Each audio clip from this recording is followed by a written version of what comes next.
can you really teach entrepreneurship to someone that isn't into this lifestyle? I see what you're saying. You can teach entrepreneurship to a person that's willing to learn.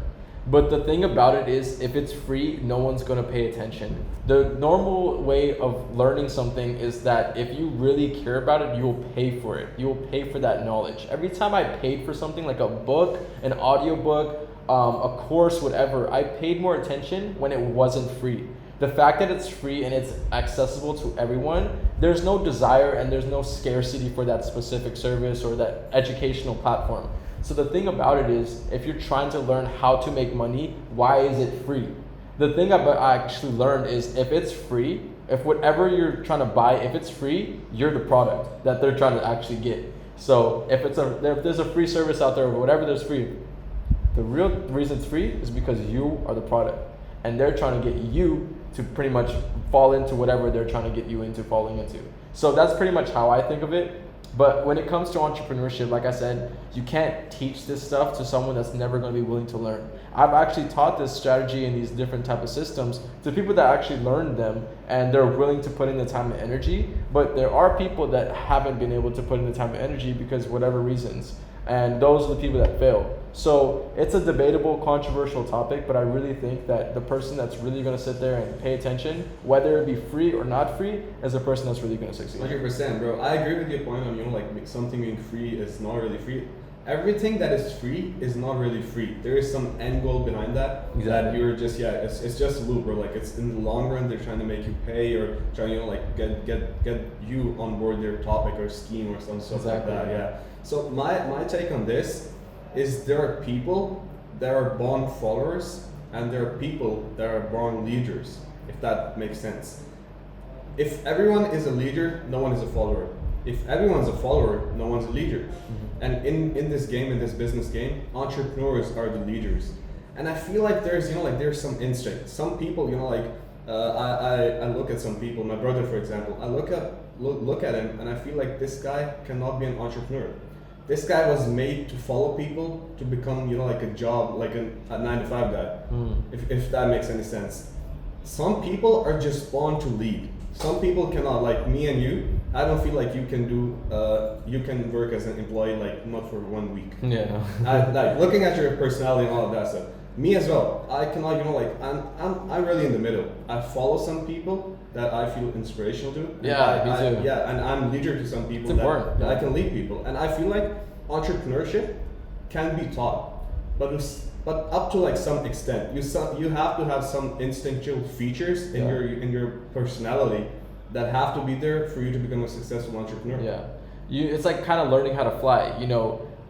If you want to become a follower, you're pretty much a bird that doesn't know how to fly. You are just dependent on whatever, your surroundings, your boss, your job, your corporate office, whatever. But until you throw the bird into the air, and if he doesn't fly, he dies. So you're throwing yourself into the air when you're taking that risk as an entrepreneurship. So like myself, I quit my job and I threw myself in the air, and there's two options: there's fly or die. You come back to your little nest, or you go out there and fly with the clouds. So what I've done is actually took that risk, tried flapping my wings as much as I possibly could, and now I'm flying. And this is important lessons for a lot of entrepreneurs out there. If you guys don't actually get that chance to be thrown into the air, you're never going to be able to go ahead and take those risks to get to the life that you want to deserve. That's what I mean. Yeah. Do you think, like, if you have a safety net, does that make you, like, hesitant of taking those risks as an entrepreneur? It's debatable. I have a safety net. If I wanted to go back and go back to college and do all this stuff, I can. It's always going to be there. There's always this plan B. But my plan B is don't let plan A fail. Plan C could be your college. Plan C could be, your company went bankrupt, or you got in a major hack, or something happened to your business and you have no other way of getting back to it. Just momentarily, let's just say you have bills, you have car notes, you have all this stuff that you can't just restart your company. You have to go out there and actually start earning some money. It's not a problem to restart. Young people, they kind of feel like they need to be freaking having $100 millions within the next, by the time they're 28 years old, they need to have hundreds of millions of dollars. You guys are so young. Everyone's so young. I think Instagram made it, and these social media platforms made it, they portrayed this way of you have to be young, you have to be this age to own this thing. They see Ronaldo, 30-year-old, 40-year-old, whatever, how old is he? He's flying private, getting Bugattis. They see all these people like Jake Paul, is like 23, 24, whatever, flying private, having amazing houses, and living this crazy lifestyle. And now the people that are just following, like 20 million followers, now they feel like they have to be at that level at that age, which is absolutely false. So personally, everyone has their own story, and I don't like the fact that people are trying to compare themselves to others. For example, I'm a perfect example of that. I was looking at people on Instagram and I'm like, dude, this guy has a McLaren already and I don't have a McLaren.